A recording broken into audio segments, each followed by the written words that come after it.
He is the star, Richard Bazzi. I'm Bubba from 100.7 Star. And I got to tell you, the person we're about to talk to has probably met more stars than all of us combined. Ladies and gentlemen, if you ever saw the Fyre Festival Netflix documentary, there's no way of watching it without knowing who Andy King is. Andy King, welcome to Cars, Stars, and everything in between. Hey, guys. Thanks for having me on today. Andy, one of the very first things that struck me in a 3-minute conversation with you is how intelligent and articulate you are. And so when I see that, and I did watch the show, the Fyre Festival. I watched it. I hate to admit that I really liked it. And there's so many pieces of it that I really want to talk about. But you're so together, you're so articulate and so intelligent. How did somebody like you get pulled into this mess, if you will? I can't imagine you not have smelling this out a lot sooner. Well, I'm a very loyal person, and I'm also a huge supporter of the younger generation. And okay. I happen to have worked with Billy McFarland, the founder of the Fyre Festival, for several years before, hosting over 45 events for him in New York City. And I saw the good and I saw the bad, but okay. You know, I kept thinking, hey, when he called me, I was hosting the World Cup Pro-Am Ski Championships in Squaw Valley, and I had my nightmares on my plate with too much snow instead of not enough snow, and nowhere for anybody to park, like 150,000 people coming to view, and on. And the phone rings, and it's Billy. And he said, listen, I've got a problem. Can you get to the Bahamas? And I said, well, geez, you know, I've got my hands full right now, but I said, let me do my best. He said, I'll send a jet to pick you up. And boom, that should have been red light number one. I thought it was green light number one. Like, hey, everything's good. He's raised the proper amount of money and we're all set. Now that should have been the biggest warning light right there, right? Yes, but you live in a world of private jets and the glamour and the glory. So you lived in that world, right? Yeah. It's a crazy world. And then, of course, the hard piece for me is that I run an event business based on sustainability, and we're trying to shrink the carbon footprint on all the large events that take place around the world. And so these private jets and big super yachts are a problem for me, even though I'm seen on them a fair amount and riding on them. But everything in moderation, right? Well, they say. They say. I'm not sure I agree with that. If you like it, you like it. I mean, whatever it is. But anyway, go ahead. I don't want to interrupt you. I think you're telling such a wonderful story. It's so interesting. I don't think you could see this if it's a documentary, a docudrama, or whatever you might call it. But I don't think anybody could look at it and think it's not interesting. And you wonder in so many questions. So Billy calls you. He sends a private jet for you. Then what?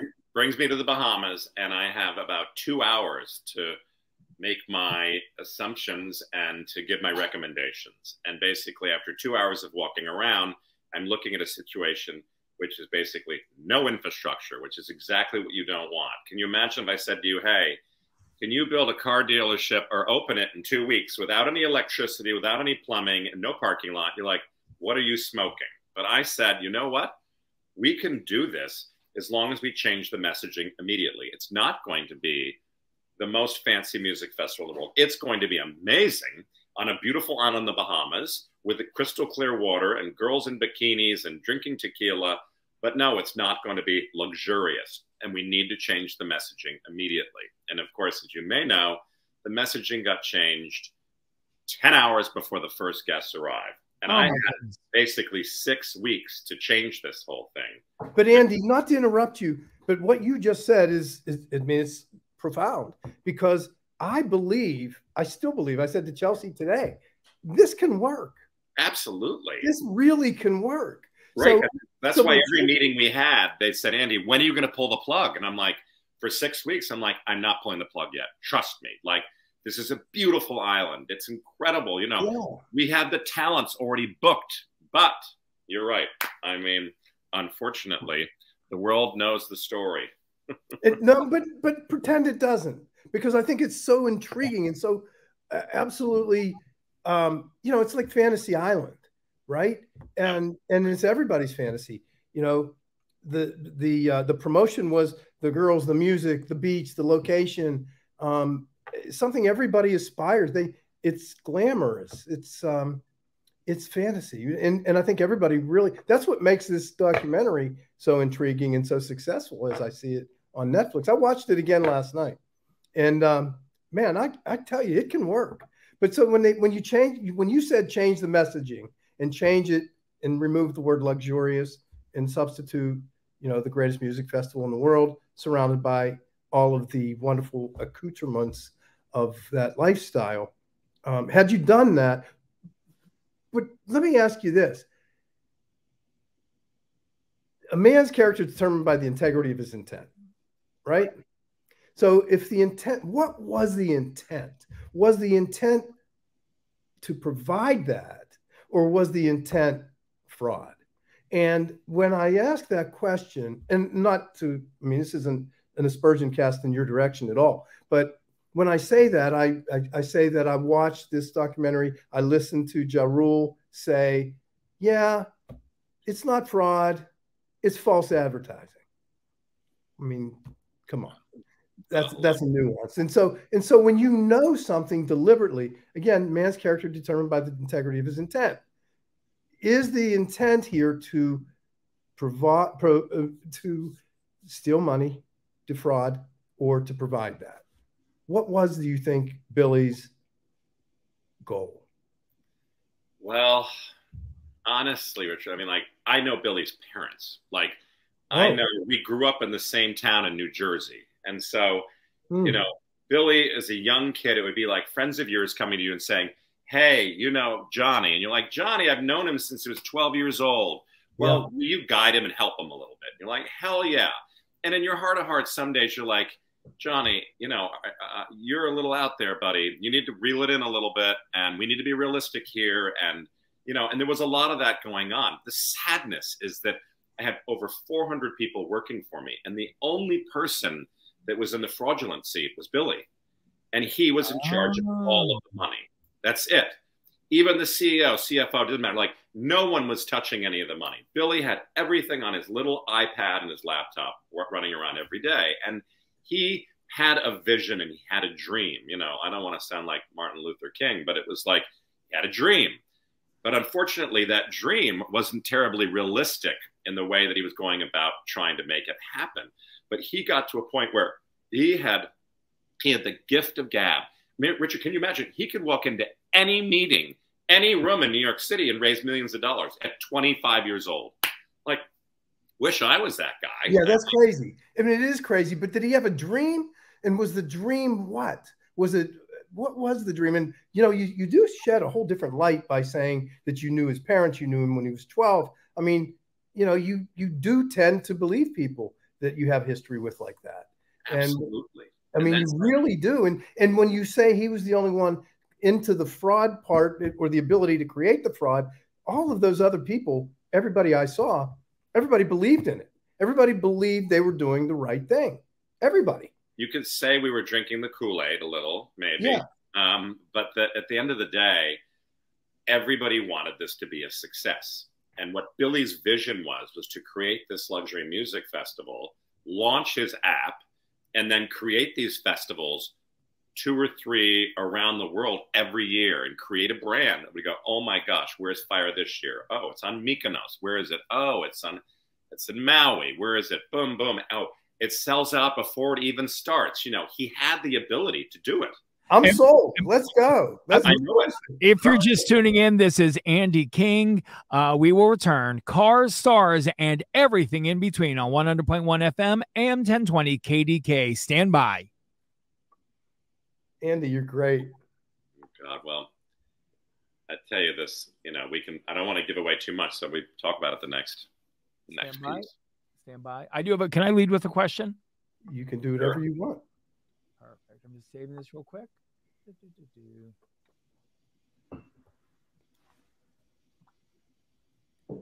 And here we go. Stand by.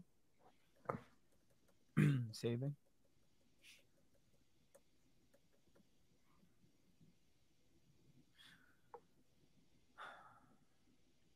Great job. By the way, everybody that's watching us on social media, thank you for joining us for Car Stars and everything in between. What you're hearing now, you'll be able to hear on Sunday on 100.1 FM, AM 1020 KDKA. All right, here we go. We're getting back in the recording now. 100.1 FM, AM 1020 KDKA. This is Car Stars and everything in between. He's the star, Richard Bazzi. I'm Bubba from 100.7 Star. And somebody that's interacted with a lot of stars. We're talking to Andy King. If you watched the Netflix documentary about the Fyre Festival, we know that whenever something becomes television, a documentary, or movies, that there's a lot of creative editing through the course of what they film versus what ends up on the air. Andy, when you watched Fyre Festival, the Netflix documentary, in your opinion, did they make this entire thing look better than it really was, actually as it really was, or worse than it actually was? Let me just say 4 letters. PTSD. Oh, boy. I didn't think it would go that far. My father always said, no one watches documentaries and they don't make any money. Great. Not here. No, I mean, Fyre is probably one of Netflix's top documentaries in history. But it's because of pop culture today. And where are we right now? Social media. Well, what do you think made Fyre Festival so popular right out of the gate? Yeah. Social media, the orange tile, the posting the models. What do you think brought down Fyre Festival? Same thing. The effing cheese sandwich that went viral in 2 minutes. From the young kid. Cheese sandwich that I served to 2 drunk guests that I told them to go to the employee tent and get one of these cheese sandwiches because you need to sober up. Dinner is going to be served in 3 hours. Uh-oh. Remind me later. I lost you guys. Hold on. We're here. We're here. Okay. We're here. You just can't see me. I see you. You can? Okay. My page is saying something. But at the end of the day, literally, I served this cheese sandwich trying to help people, telling everybody, hey, guys, you know, only 4 or 6 of the guests, you know, that we'll be serving dinner shortly. And, of course, a catastrophe is happening in the corner. One of my employees runs over the main water line. There's a geyser shooting up in the air. It's the story of my life down there. And I turn around. There are 500 kids in line for this cheese sandwich. 500. And all the girls have their phones out, and they're taking pictures of this. And it went viral in 2 minutes around the world. And that, guys, is when every one of the acts canceled on us. And if you can imagine, all our big performers were 10 minutes away at Atlantis on Nassau, a 10-minute plane ride away, ready to perform and start performing on our $2 million stage. And every one of them canceled at that point. Oh my God. I don't know that I realized that. I guess I didn't connect the two. That's unbelievable. Yeah. It is. I mean, they were there. Like, the stage was there. I mean, if they had started to perform, I mean, you guys, you know, no one talks about the fact that Woodstock, the most famous, most successful music festival in the world, 50 miles of backup of cars on the New York State Thruway, no water. I mean, mudslides, drug overdose, nowhere for anybody dying. Yes. Like, no one talks about that. I mean, we were this close to having a bunch of kids go, shit, you know, we slept on a damp mattress because it rained the night before. The food may not have been flown in from around the world, but it was really good. Sexiest people you've ever seen, most beautiful water, coolest music. We were this close. Andy, can it be done? We talked a little earlier. Can it be done again? My goal, Richard, is to do it again, because guess what? I'm scarred now with this, and the world is waiting for me to make an announcement for the next Fyre Festival. And until I do that, I don't want to say I'm toxic, but for a lot of my celebrity associates and friends in LA, their publicists will say, no, partnering with Andy King now. No, we're not. That's not. Yeah, he's toxic. So with that in mind, so what are you doing now? Well, I'm doing a fair amount of speaking engagements where I go from university to university. I was at the University of Mexico a few weeks ago, and I talk about failure, and I talk about adversity, and I talk about the power of social media, and I talk about the fact that, you know, when someone hands you a case of really ripe lemons, you better make the best lemonade anybody's ever had before, which is what I do every day now. And I demonstrate, and I get out there kids are so risk adverse today because all their parents coddle them, right? And so they're scared to death to take any risks. So I get out there and I say, kids, get out there and fail. Get out there and take a job in a small startup that's trying to drive positive change, you know? Right. And it's so important. So that's amazing. Do you still do event planning? Oh, yeah. But we're, you know, I mean, as you guys can imagine, Fyre hit, my life went upside down. The documentary is released. I had 8 TV show offers. I traveled around the world. I basically raised, I don't know, almost about $500,000 to pay back everybody in the Bahamas. And I went from speaking from Australia to Moscow to London to Argentina. I mean, you name it. I went around the world doing speaking engagements, raising this money. And so I'm proud about that. But then wonderful COVID hit and put a halt on most of my travel, and then put a halt on my show. My show basically is a show where I fly around the world saving large events that are going wrong. Can you imagine how stressful that would be? Yeah, that can be pretty crazy. A very good friend of mine produced and directed Live Aid. Oh, okay. So, and it wasn't Geldof, it was Tony Verna. And amazing. Well, boy, he has stories for you. Yeah, well, he did. He's passed now, but yeah, the stories were credible. But you know, like you said, somebody has to take a chance. Somebody has to go out and do it. I'm not saying I sit by the phone every day, but right. I have so many people approach me. You know, I have a festival idea, I have this, I have that, I have that, and at the end, we go through 5 calls and like, Andy, will you back us? I'm like, I lost over $1 million at Fyre Festival. I'm not rolling in cash, and no, I'm not backing anything right now. I need to have one of my big old, you know, saviors or someone to say, listen, Andy, we want you as our leader here. You've demonstrated what it takes to be a strong leader, and especially in the large event and festival world. You know, my big corporate clients aren't having the huge events that they used to have because of COVID. They still aren't having them yet. And do you still talk to Billy? Well, Billy is out of prison. Yep, in March I saw that. Yep, and he's in a halfway house, I think, in Brooklyn. But he hasn't reached out yet, and I haven't reached out to him. So would I do another festival with him? I'm not saying absolutely not, but probably not. I don't, you know, I would like to sit with him and see how he's doing and figure out what, you know, he did obviously take advantage of a lot of people, and he did mismanage a lot of money, and he owes a lot of people a lot of money. And I'd love to hear how he plans on paying everybody back. Oh, wow. I'd be interested to hear that also. I think he's got some restrictions on him as part of his parole, however. Yeah, I'm sure. I'm sure.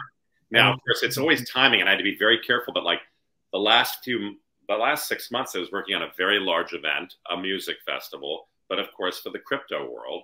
And then crypto, as you know, kind of shit the bed. Yeah. So we put that on hold. We put that on hold last month. And so, I'm sure you had to survive the scrutiny of the authorities. Also, they had to see, you know, and satisfy themselves that you weren't involved. Absolutely. Right? But the crazy thing is that I never even had a signed contract. I never got paid a penny. I went down there as a favor, and then suddenly became like the producer. And it's like, oh my word. Well, Andy, Richard, this is another interview that we got to get return guests, because we absolutely positively need another segment with Andy King. 100%. Well, you guys, well, I appreciate you having me on. And you guys sound like you're spreading the love every week. I love that. Every week, Andy. I'm going to get your contact info from Chelsea, and I'll stay in touch. Okay, great. This is Cars, Stars, and everything in between. Thanks, Andy. You're welcome, guys. Somewhere.